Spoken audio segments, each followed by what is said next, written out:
Well, it's time now for the latest in focus health news, and we are joined by our reporter Linord Moudou, and you have a special two-part segment with us today. Absolutely, Dimiaki. Tell us about it. Well, we start with cell phones.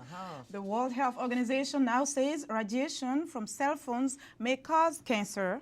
The agency is putting the use of mobile phones in the same carcinogenic hazard category as lead, engine exhaust, and chloroform.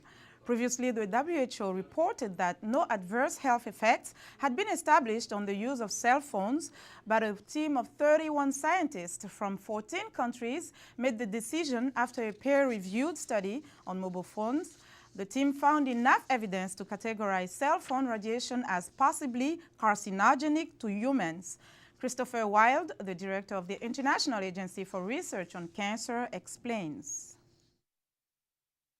What this working group has found is a possible risk of cancer in association with the use of mobile phones or cell phones.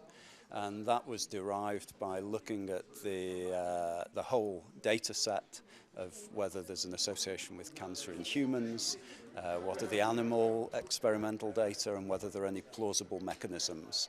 And the working group really assembled all that information and said that there is a possible risk of cancer associated with mobile phones. And scientists caution, however, that further research is needed before a definitive answer can be given on the link between cell phone radiation and brain cancer. Jonathan Samet is chair of the International Agency for Research on Cancer Working Group.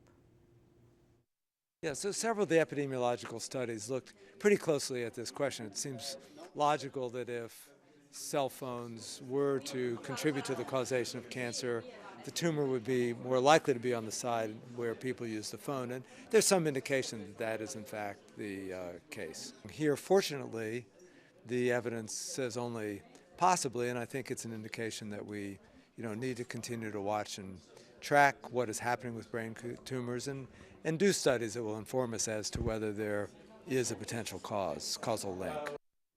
Whether it is ultimately confirmed or not that cell phone radiation can cause cancer, experts are recommending the use of hands-free devices or texting to reduce or limit exposure to cell phone radiation.